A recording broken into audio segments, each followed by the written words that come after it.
Vasudevaya. Continuing this morning, Canto 3, Chapter 19.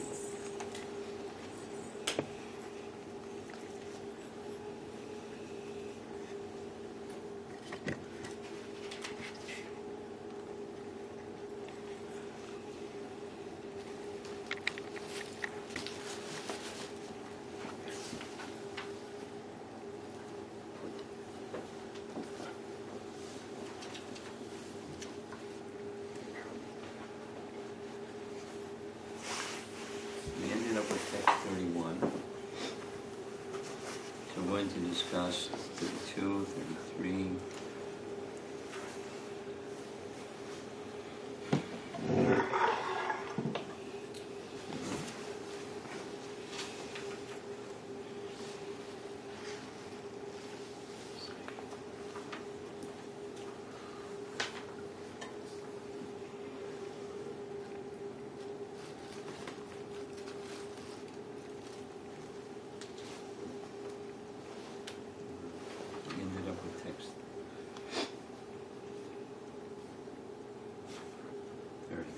So we'll start with 31.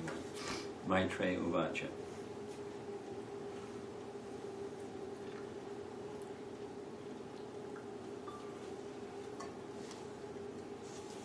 We heard Hiranyaksha, it's finished. The demigods, Lord Brahma and the demigods came forward glorifying the personality of Godhead. And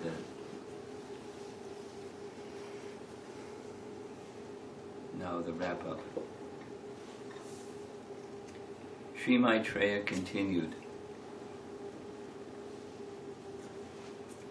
After thus killing the most formidable demon, Hiranyaksha, the Supreme Lord Hari, the origin of the boar species, returned to his own abode, where there's always an uninterrupted festival. The Lord was praised by all the demigods headed by Brahma. Purport. The Lord is spoken of herewith as the origin of the boar species. As stated in the Vedanta Sutras 112, the absolute truth is the origin of everything. Therefore, it is to be understood that all 8,400,000 species of bodily forms originate from the Lord, who is always Adi, or the beginning. In Bhagavad Gita, Arjuna addresses the Lord as Adyam, or the original. Similarly, in Brahma Samhita, the Lord is addressed as Adi Purusha, the original person. Indeed, in Bhagavad Gita 10.8, the Lord himself declares, Matak Sarvam Pravartate, from me everything proceeds. Paragraph. In this situation, the Lord assumed the shape of a boar to kill the demon Hiranyaksha and pick up the earth from the Garbha ocean. Thus he became Adi Shukara, the original boar. In the material world, a boar, or pig, is considered most abominable, but the Adi Sukara, the Supreme Personality Godhead, was not treated as an ordinary boar. Even Lord Brahma and the other demigods praised the Lord's form as a boar. Paragraph. This verse confirms the statement in Bhagavad Gita that the Lord appears as he is from his transcendental abode, but for the sake of killing the miscreants and saving the devotees, by killing the demon Hiranyaksha, he fulfilled his promise to kill the demons and always protect the demigods headed by Brahma. The statement that the Lord returned to his own abode indicates that he has his own particular transcendental residence. Since he is full of all energies, he is all-pervasive in spite of his residing in Goloka Vrindavan, just as the sun although situated in a particular place within the universe, is present by its sunshine throughout the universe. Paragraph. Although the Lord has his particular abode in which to reside, he is all-pervasive. Same point. The impersonalists accept one aspect of the Lord's features, the all-pervasive aspect, but they cannot understand his localized situation in his transcendental abode, where he always engages in fully transcendental pastimes. Especially mentioned in this verse is the word akandi totsavam. Utsava means pleasure, festival. Whenever some function takes place to express happiness, it is called utsava. Utsava, the expression of complete happiness, is always present in the Vaikuntha Lokas, the abode of the Lord, who is worshipable even by demigods like Brahma, to say nothing of other less important entities, such as human beings. And then the final paragraph here. The Lord descends from his abode to this world, and therefore he is called Avatar, which means one who descends. Sometimes Avatar is understood to refer to an incarnation who assumes a material form of flesh and bone, but actually Avatar refers to one who descends from higher regions. The Lord's abode is situated far above this material sky, and he descends from that higher position, thus he is called Avatar.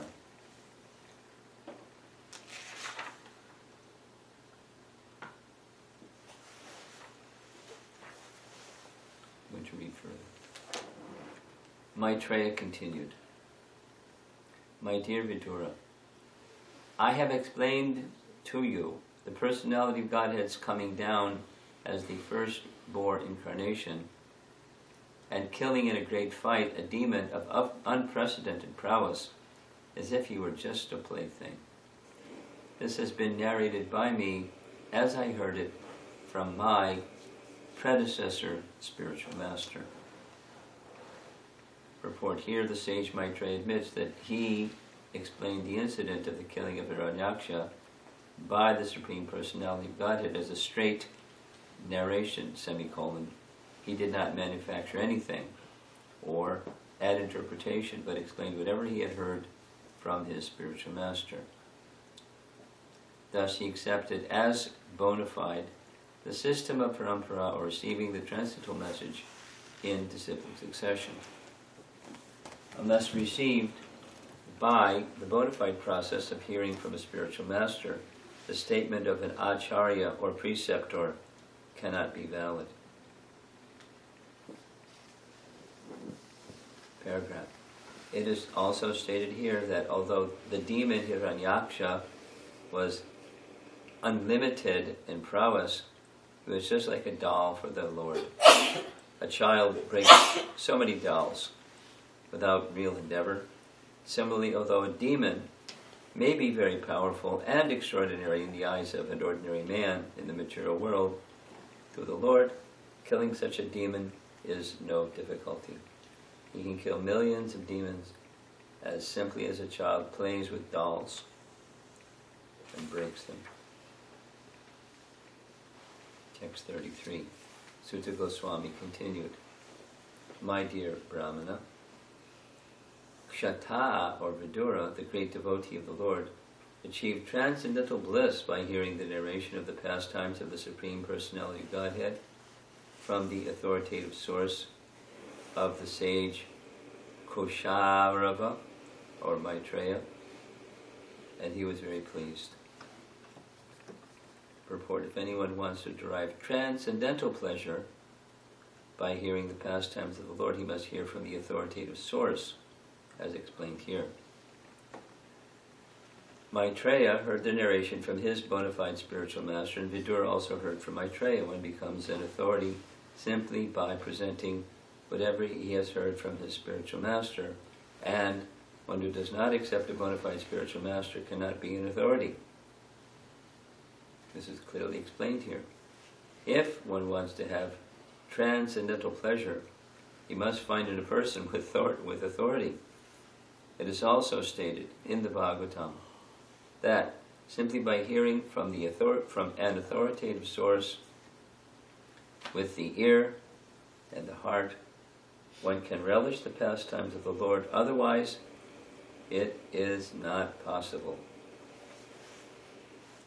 Sanatana Goswami, therefore, has especially warned that one should not hear anything about the personality of the Lord from the lips of a non-devotee.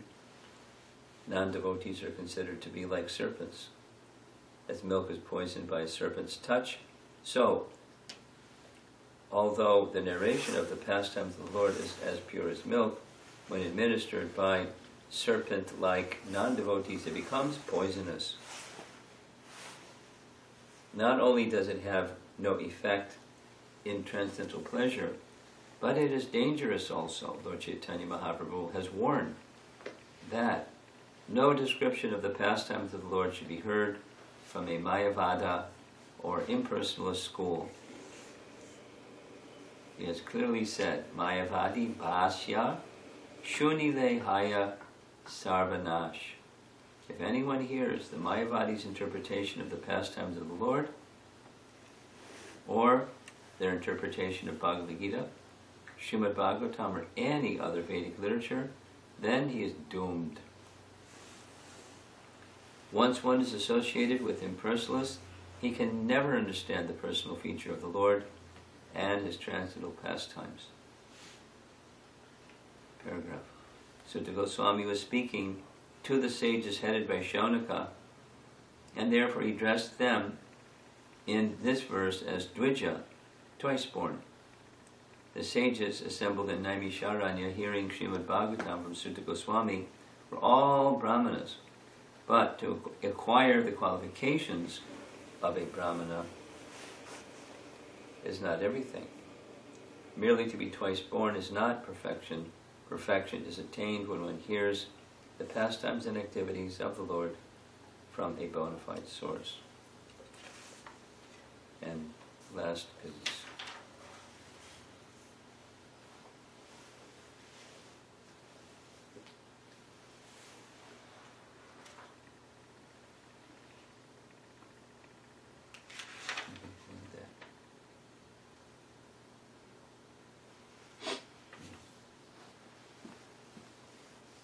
it starts to now move into a different realm.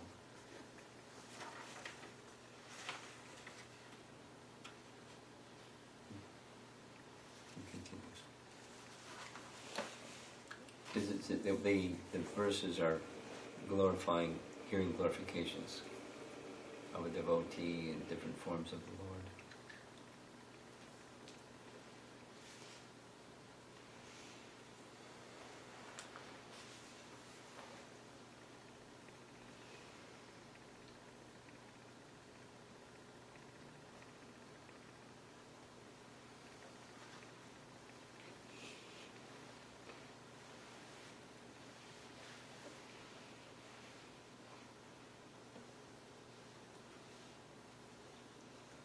We're getting a picture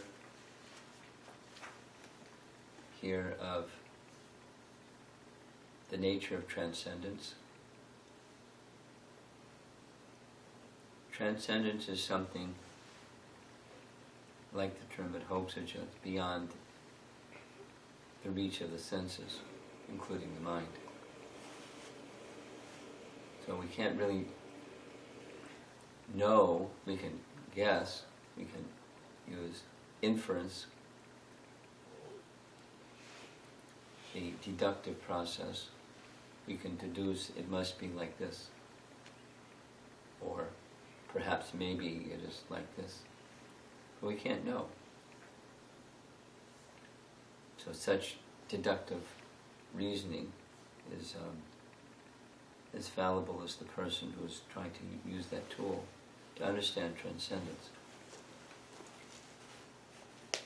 The way to understand transcendence is by disclosure from the realm of transcendence that we can know. And that's our system. Prabhupada explained that I can meet with any elevated speculator and scientist, somebody, philosopher, and because of my strong convictions in the knowledge of Bhagavatam and Bhagavad Gita, knowledge of the Vedas, I can speak with him very strongly and compellingly. Now, he was good at debate. He said when he was a small boy, he never lost an argument. He was always victorious. And the first time he was defeated was from his spiritual master. Bhaktisiddhanta defeated him. We have to become independent first. Then people in the world will listen. Otherwise they'll look down upon us. And they won't take the message seriously. Independence. Swaraj.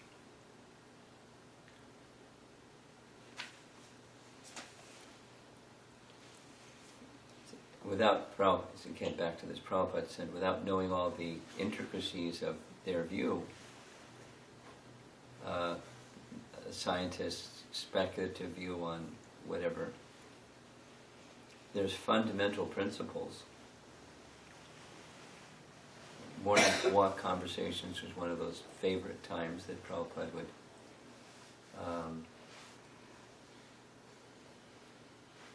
train the devotees in the art of sticking to transcendental knowledge and the basis of sticking to transcendental knowledge without knowing the field of science or philosophy or isms, all the different permutations and combinations of those things.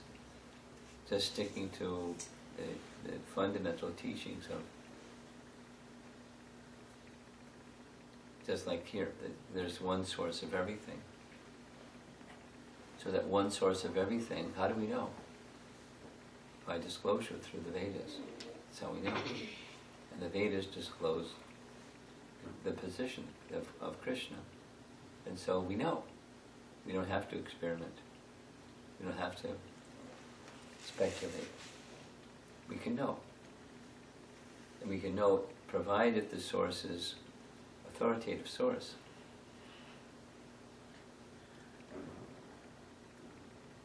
So that's risky, because applying that principle when the source isn't authoritative can certainly reach a wrong conclusion. So how do you know what an authoritative source is? That's also required to understand. The one who has heard from an authoritative source is an authoritative source. Well, then regress. So they must go back to the personality of Godhead. In an unbroken line, that's the system. And when that system is intact, receiving, two things. Receiving provides an opportunity to understand that which otherwise we can't understand. And second is that receiving then requires a responsibility, and that is you transmit the message transparently. So the focus is going to Maitreya speaking to Vidura, and Maitreya had that capacity, and Vidura received. But Maitreya's capacity was because he heard, and he's simply repeating, which is exactly what he's saying here. How do we know anything? We know anything through authoritative source. And so then another point is, not only we can know, but there is transcendental pleasure. When I was thinking like this about the message of Dalai Lama about compassion. If you want to make other people happy, then be compassionate. If you want to be happy, be compassionate. So that's a certain kind of happiness, and it's a mode of goodness happiness. But what's transcendental happiness? So, we can put, Prabhupada's statement, transcendental happiness is receiving and transmitting knowledge of transcendence. And there's a Tushanticha Romanticha, transcendental happiness that doesn't compare to mode of goodness happiness. And mode of goodness people are attached to that happiness. They're expecting the happiness will be that. And so they have a problem if it doesn't. It doesn't.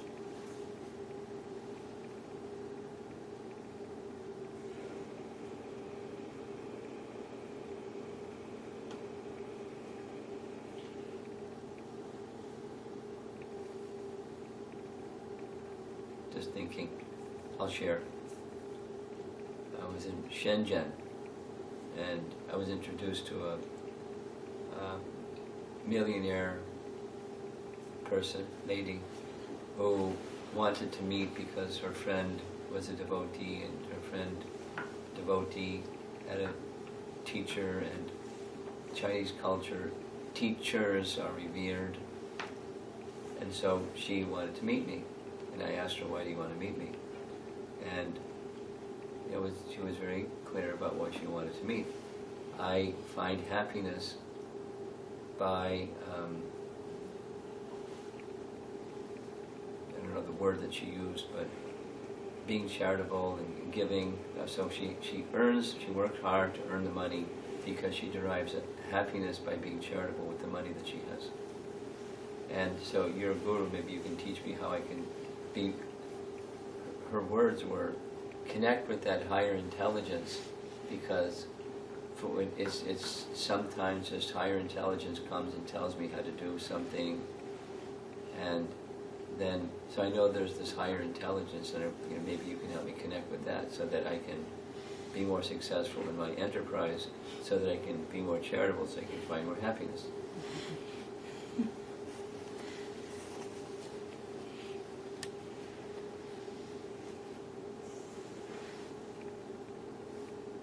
And she was quite unreasonable. I tried many different. Intelligence means person, right?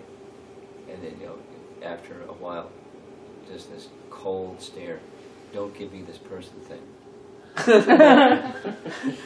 I'm not going to submit myself to another person.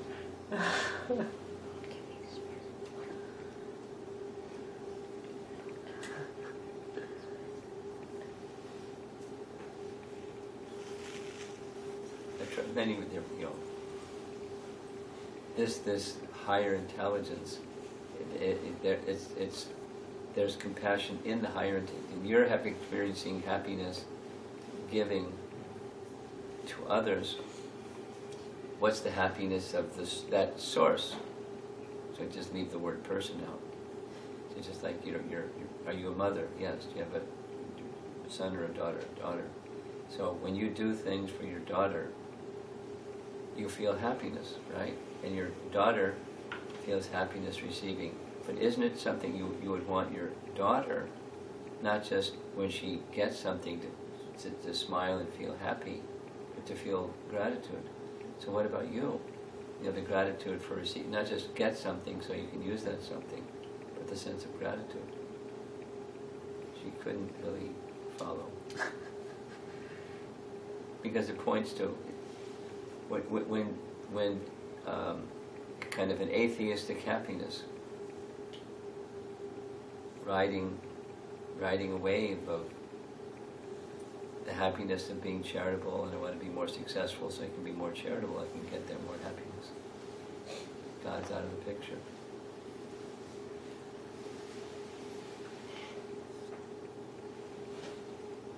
It's tough. And she didn't read Shankaracharya's commentary on Bhagavad Gita either. And she said she used to be a Buddhist, but she's not a Buddhist anymore. So there's all varieties of, it boils down to the same, atheistic impersonalism or voidism. It's really silly. You know, a voidist finding happiness through compassion.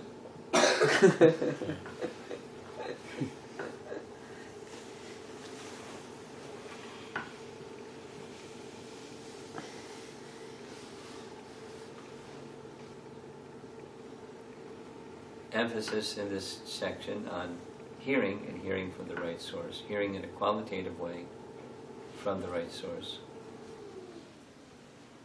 And that's the means of overcoming our limitations, and it's the way of reaching a position of happiness.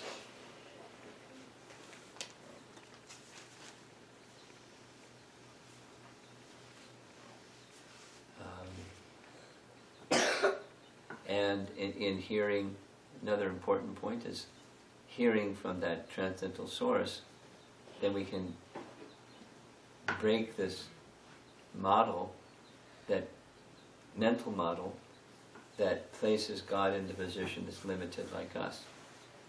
So if he's literally unlimited, then he can appear as a bore. He can kill the invincible Hiranyaksha. Interesting example, just like a child breaks a doll. He broke the Hiranyaksha, went smack with his hoof and finished.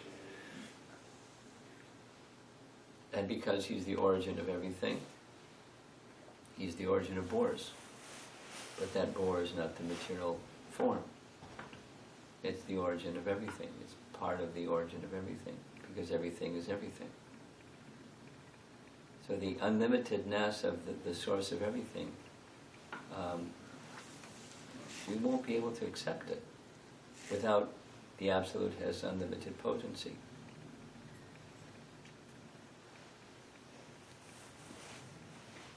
It's such a simple point, and it's such an essential point to Jiva Goswami's language. You can't understand God without accepting that he has unlimited and inconceivable potencies, and when you accept that he has unlimited and inconceivable potencies, it's easy to understand him. He can do whatever. But so persons that say, let's say a theist, a monotheist, a Christian monotheist, will say, you know, as soon as you start going down the path of the Lord's form and his pastimes and his loving exchanges, he can't do that. He can't look like that. He can't look like this. He can't look like a bore. Well, why not? Because you can't. That's why you can't. But is he limited or unlimited? Unlimited. And how you say he can't?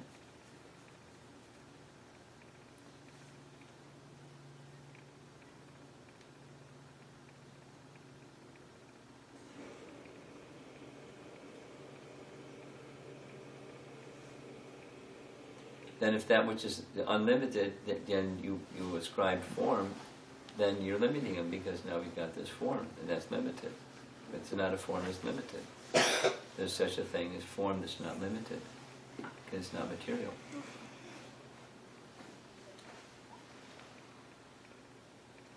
That doesn't compute with the mind,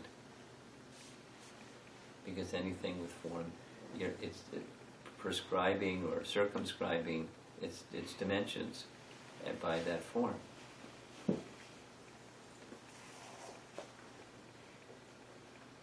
That's by material calculation. And spiritual calculation is no.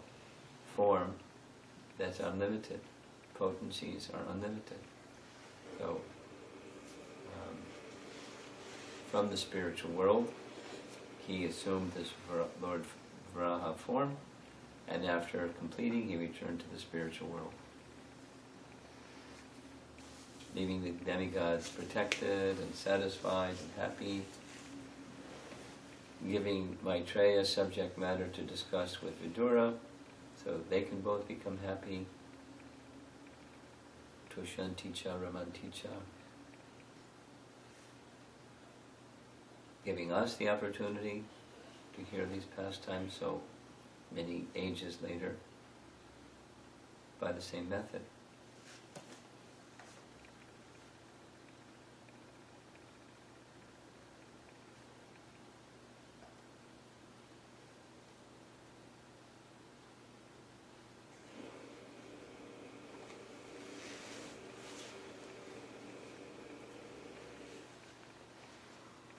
We should be very careful the sources that we hear from. There are some devotees, even devotees that have been around for a while, somehow they still hold this idea. What's the harm? You're speaking Krishna Katha, Hari Katha, Ram Katha. What's the harm? You're saying the Lord's name and describing His pastimes. What's the harm? So somebody comes to town and is doing this da-da-da-da-da katha, and let's go. Invite all their devotee friends. I want the temple to make an announcement. Let's go. Hear Hari Katha. What's the problem? The persons that are not in this line of disciplic succession, and they may be good singers and good speakers and charismatic talkers and attract a following. One has to be very careful. Hearing in disciplic succession and whose heart is singular, just to glorify the personality of Godhead and progress more closely in one's relationship with Him, and do that service for others. That's the kind of persons we should hear from. And then have this discriminating factor that says we don't do otherwise.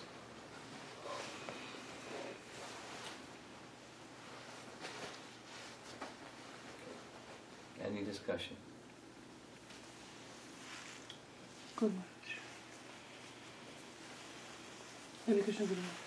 So, in the purport we read that if a person hears from a Mayavadi or the impersonalist, they can never, I don't recollect the exact words, but never appreciate or never understand the personality of Godhead.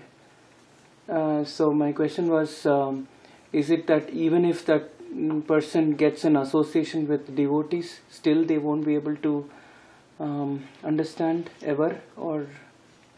What do you think? I think that if a good devotee association is provided to that person, for certain the association will have an impact. Sure. Probably several of us in this room have heard from wrong Mayavad sources somewhere along the way. Chaitanya Mahaprabhu gave his association to Prakashananda Saraswati and all of his associates. Sarvabhauma Bhattacharya and all of his students.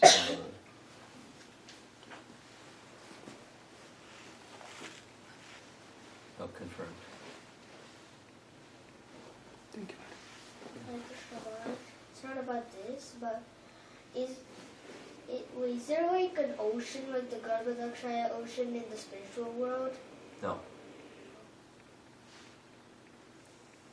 The forms of Vishnu are for the material world. Those forms of Mahavishnu, Garbhodakshaya Vishnu, Kshirodakshaya Vishnu, they're absent in the spiritual sky. They have their realm here for the purpose of creation.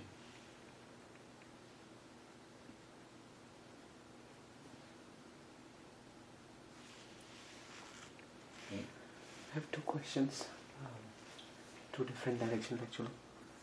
So one is when we are talking about unlimited aspects of the Supreme Lord, is also related to one of the lectures I was hearing, I think you gave in Chicago, pondering upon like how we talk about also some measurement. Oh, like, yeah.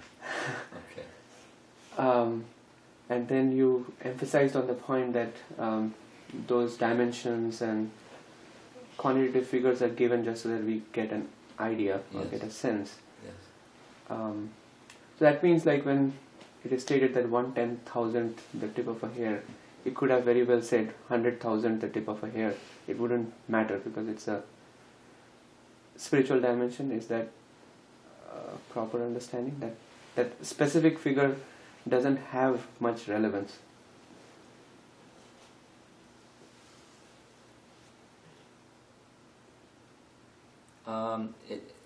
I'm not. Two things. I wouldn't go editing Svetashvatar Upanishad.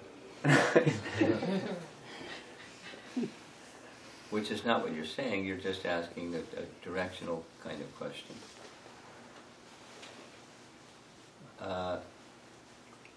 And I would also say no, that's not the same, because I'm not really clear on this, but there is a tip of a hair, and when I was in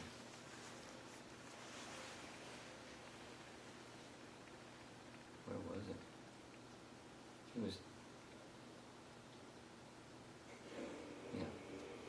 College Station, Texas A&M. One of the persons in the audience was a PhD in physics. So, when I started speaking about angstrom units, he, got really animated. And then, right in the middle of the class, he said, the tip of a hair is, 10 to the 100th power, and you divide that, so he did the math in his head. So many angstrom units. That's the tip of the hair divided by. So that's the paramanu, that's the atom. That's the atom. And then the soul is, is subatomic. So it seems that there is some reason, because, like, Krishna's unlimited, is that same paramanu phrase is in one of the verses of Brahma Samhita, Eko Piso Rachayatam Jagadanda Kotim, etc., where the verse says, I worship Govinda, whose expansion as the Purusha form has all the universes existing within him, and at the same time is existing in its fullness within every Parama Anu. So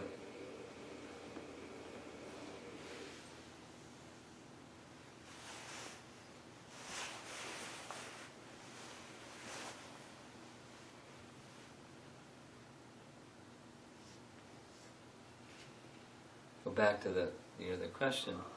Something that's spiritual, how can you give a material measurement of that something that's spiritual? So in that sense, what you're suggesting is,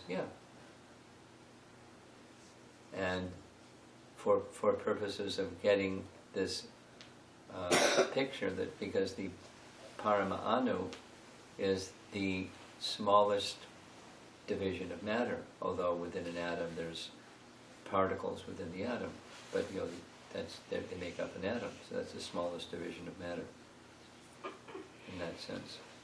Anyway, so it seems important to keep the measurement, although it's just to give us an idea.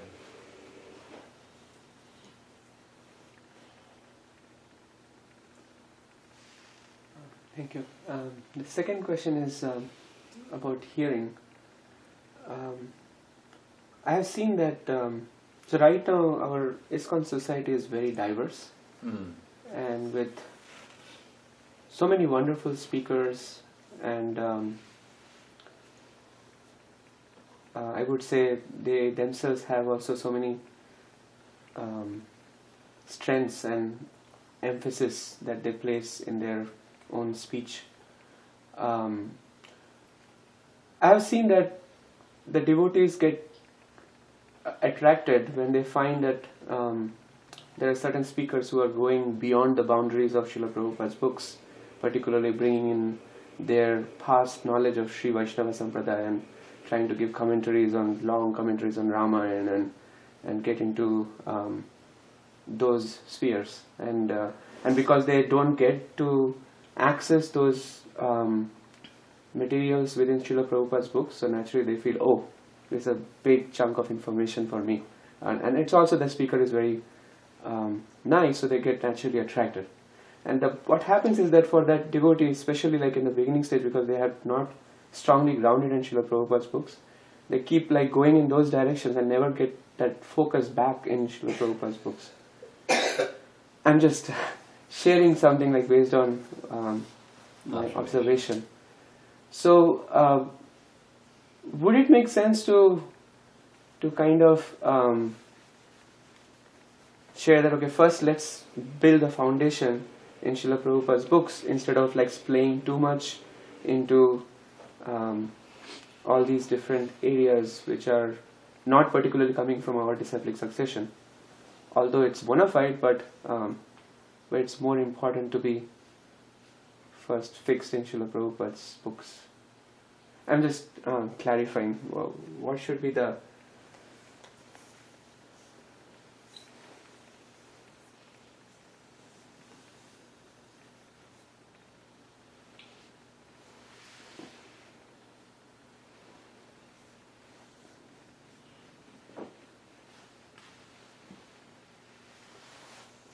Well, there's other examples, other areas of embellishing outside and beyond, purposefully, deliberately,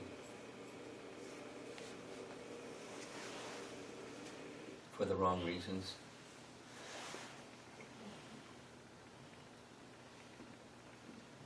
Even within our own tradition, making references that are not sourced from Prabhupada, or not taking the trouble to say, here's a source over here, and here's Prabhupada saying it over there.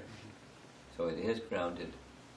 In Chaitanya Charitamrita, our postgraduate study, Prabhupada did recommend a serious student should study such and such. But that's for the postgraduate level. And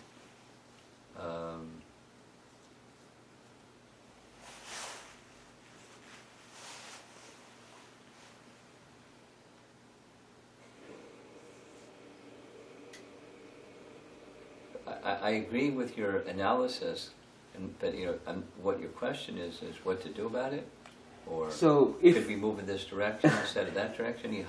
Where's the steering wheel for that one? So if a new person, if I observe that they are venturing in that, should I be... People, when you have the opportunity to train people, train that way, yes. I make it a point regularly, as you know, to emphasize and emphasize and re-emphasize and re-emphasize again and again, studying Prabhupada's books. And when I speak, I sometimes make references to Bhakti Sandarbha that's not outside our tradition, but it's not in language that Prabhupada gave us, but it makes it clear a point that Prabhupada gave us, or the point that Prabhupada gave us is derived from Jiva Goswami Sandarbhas, for example, that there isn't anything in Prabhupada's teachings that are outside of our disciplic succession. And even, Viraragavacharya from the Ramanuja Sampradaya comments something. So, Prabhupada was not allergic to making other references. But, back to the point, our speakers, that the faithful follower that needs to communicate the same point that you made, the importance of becoming very, very, very familiar with Prabhupada's books. And then the other references can be made, but sparingly.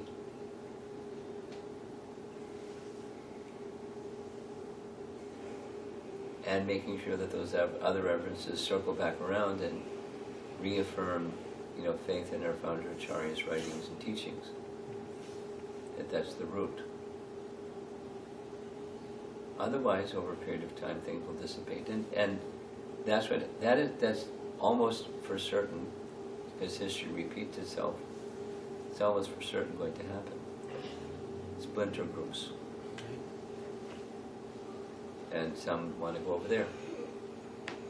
It's already going on. Some want to go over there.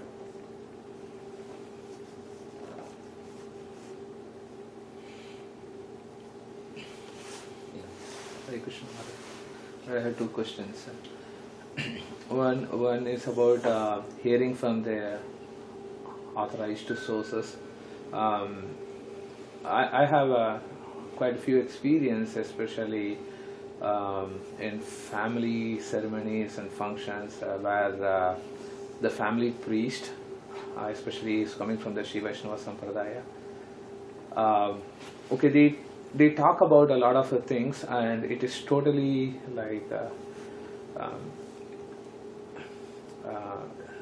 mix and match of so many things, and they are bringing a lot of their own perspective and communicating that message very strongly as affirmative message. And when in one of the occasions I was trying to individually go and meet that person and try to say, is this the understanding?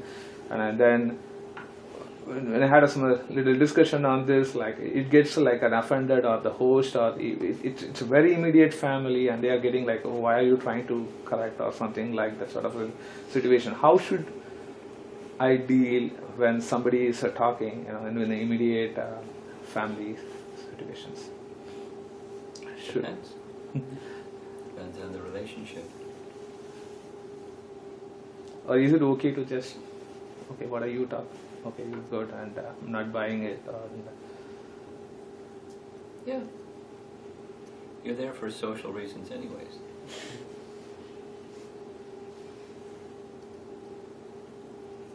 Depending on the family and the priest, you can say something. Or not. The only thing which I could convince, it's like I said, there are so many things, and I particularly like the fact that I am chanting the holy names of Krishna. Yeah.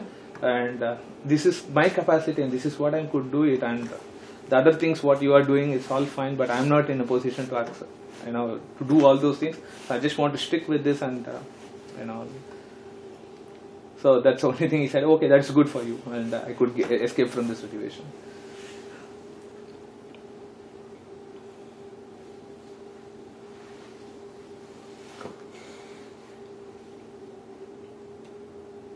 There's so many, this is an interesting discussion, but I don't know if it's the right forum for this interesting discussion.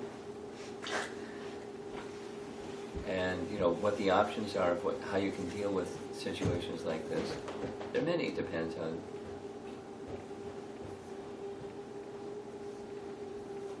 the person.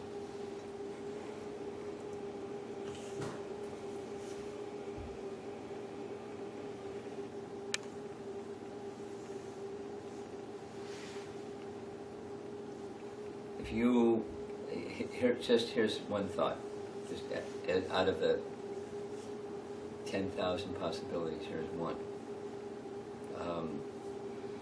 My dear Acharya, Prabhu, is one of the scriptures that you accept as authoritative is Padma Purana. Oh yes, very authoritative. And you're familiar with the Padma Purana verse that says this and says that. That, oh, you know that verse. That, then you'll understand that you know something. And so the emphasis upon the holy name. And the essence of all spiritual teaching is found within the holy name.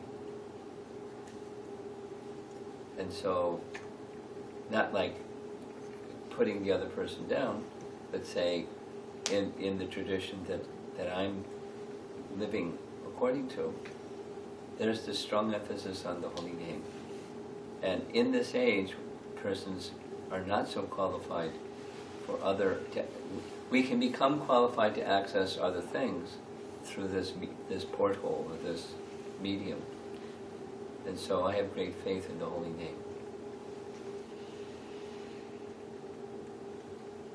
And my dear Acharya Prabhu,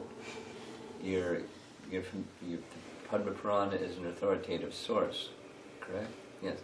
Are you familiar with the Bhagavad Mahatmya section of Padma Purana?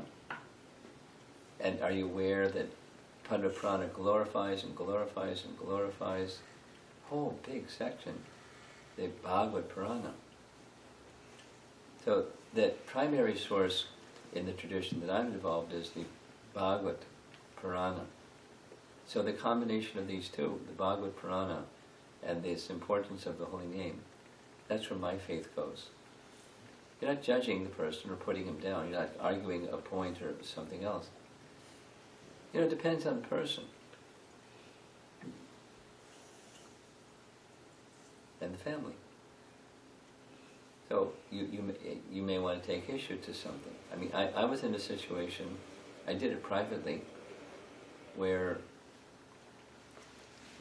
this is just anecdotal and can go on and on and on and on and on and on and on. But I was in Tennessee. I was invited. The local devotees wanted to try to kind of get into the door of the local Hindu temple. So there was a function, and I was invited to speak at a function. And the beginning of the function was a priest from Udupi who was conducting a function, and it was a demigod worship. And I had never sat through any one of those. I left after it started, once I understood what was going on. But it started Om Namo Bhagavate Vasudevaya because I never knew that. They invoked the Bhokta of the Yagya at the very beginning.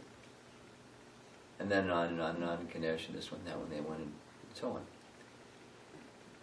So I, afterwards, there was the cordialities with the priest. I just, in that cordial discussion, I was very direct. I said, I hope you don't mind my being very direct, but I'm very clear about Madhva's teaching. And Madhva was worshipper of Vishnu, or Udupi, Krishna, so how can you do this demigod worship? How can you do that? How can your conscience allow you to do that? Because you know better. These other people, they don't know better, but you know better. I said, well, I have to make a living. And he said, are you aware that the main person who built this temple and is maintaining the temple is a cattle rancher? Are you aware of that? He said, yeah, but I have to make a living. I said, may Krishna protect you, because you're going to need it. So, it was really direct. And, I wasn't saying it in a mean spirit. It's just like, wow.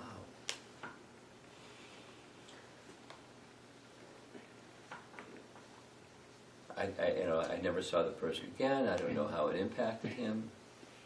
But, so, I was appealing to he knew better. But now he's making purposeful compromises, or knowingly compromising. But so like this other situation where somebody's proud, and they know mantras, and they're not going to listen to anybody. Their hearts are very hard. So if you can just open their heart a little bit, that's good. and not just be a dummy that says, depends on the person, how to handle the situation. You have something? What's up? So, when you pray for a serious thing and Krishna does not fulfill it, why does he not do that? Why does he not do what? When you are praying for something serious to Krishna, and if he does not fulfill it, why is he not fulfilling it? That's your question? I think she means serious trouble. Yeah, trouble. If somebody is in a serious trouble, and everybody is praying for protection, then why will Krishna not remove that trouble? That's the question. Well, there's several things.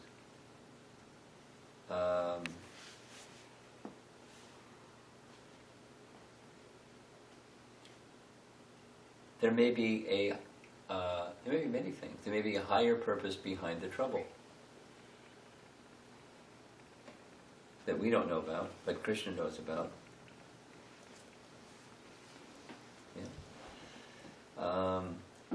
And it may be that the time isn't now, it's later. Krishna will remove the trouble when that higher purpose, sometimes trouble is there to help the person who is going through trouble to experience a deeper and deeper and deeper feelings of dependency upon Krishna. So Krishna may want to make their feelings of dependence deeper and deeper. Like, an example that's coming to mind is Bali Maharaj. When Vamana took everything from him, and then he tied him up. After he gave everything, he tied him up. He had him tied up like a criminal, because he promised 3 paces of land to a Brahmana and he only gave 2. So he broke his promise.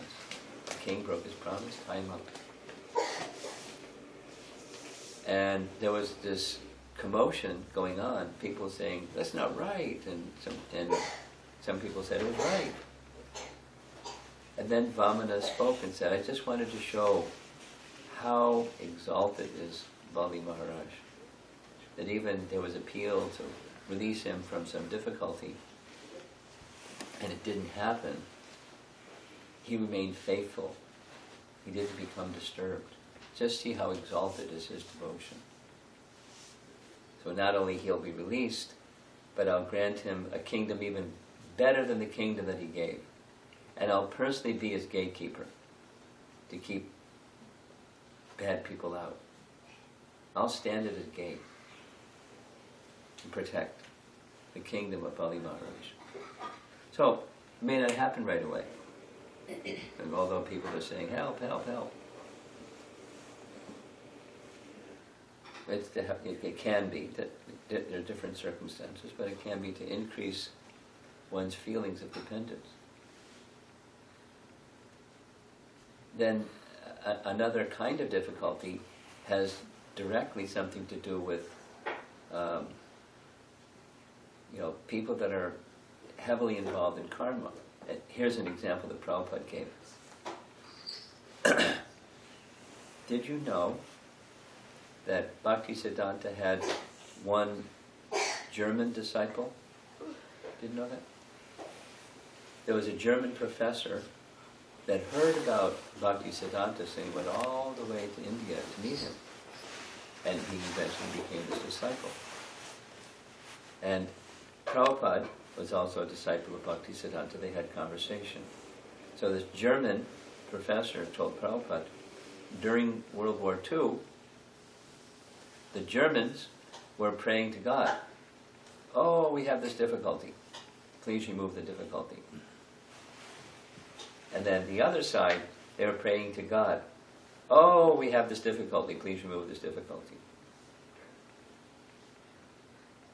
And when their sons or their father or their husband didn't come back from the war, they became atheists. God didn't answer our prayer. We were praying, and He didn't answer our prayer. So we become atheists. So when we want to engage God in our fulfilling our demands, it's the wrong relationship. So He's not obliged. God is not our order supplier, Prabhupada would say. So there's many factors. Always guaranteed, Krishna is the well-wisher of all living entities. So sometimes living entities have to go through difficulty for understanding the error of trying to be an enjoyer in the material world, independent enjoyer. Just like sometimes your mother may not provide something when you want something. And you may think, why is she, it's reasonable. She's not supplying. You say no. So why is she not saying yes? Because she's, there may be some reason. She may try to offer an explanation. So living entities sometimes want something from God that's not really appropriate. They need to go through some difficulty for some time to understand the foolishness of trying to be independent enjoyers.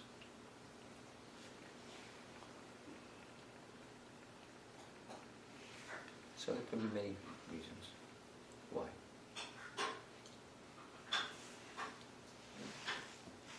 Yeah? This is going to be our last question. Good hand. Yeah. Maharaj, regarding hearing. Regarding? Hearing. Cheating? Hearing. Hearing. Okay. In Sri Sampradaya, there is one particular speaker who is totally aligned to what Srila Prabhupada's commentaries, and he speaks from Bhagavad Gita and Srimad Bhagavatam. And some of our family members are totally inclined to hearing from that particular person because they are comfortable in hearing from him since he speaks in the mother tongue, Yes. Yes. So, and some of his emphasis are from Karma Kanda. But is it okay, we can encourage our family members to hear from him, or should we? I would take it a step higher and say, oh, you like hearing nice lectures in your mother tongue. Here's a whole big supply of katha in your mother tongue by really wonderful speakers also.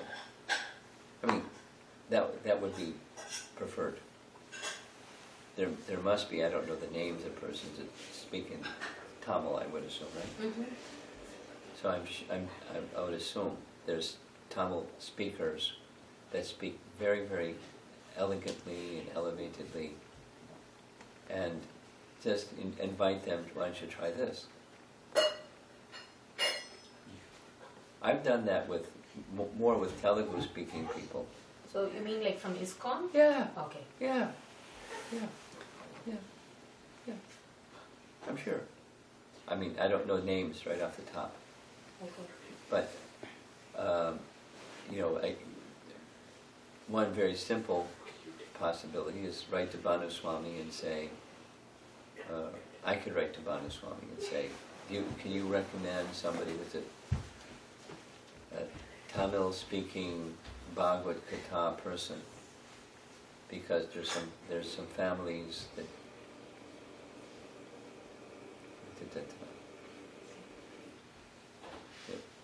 probably give the names.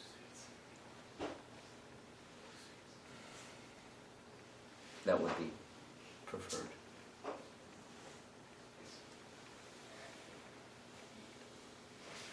At the same time, part of what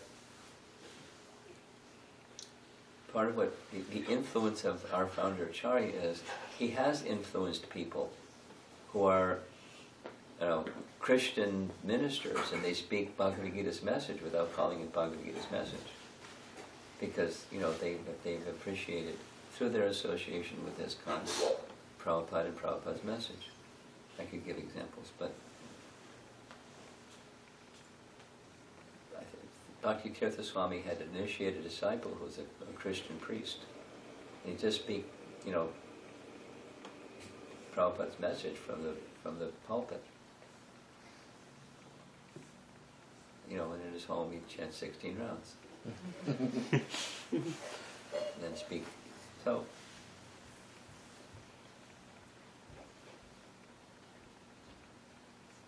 however, somebody that's not trained like that, when they mix in other stuff, is two things. Faith doesn't go to the right place, and there's confusing messages. And, the messages are because somebody doesn't have the proper understanding and or they feel it'll attract people, so it'll increase their numbers. So they include some of these other things. Or they can be other motivations as well. But the mix is not ideal. So could you refer... I'll write a letter today. Oh, thank you. Srila Prabhupada ki Jai. Hiranyaksha Romapada Swami Maharaja ki Jai.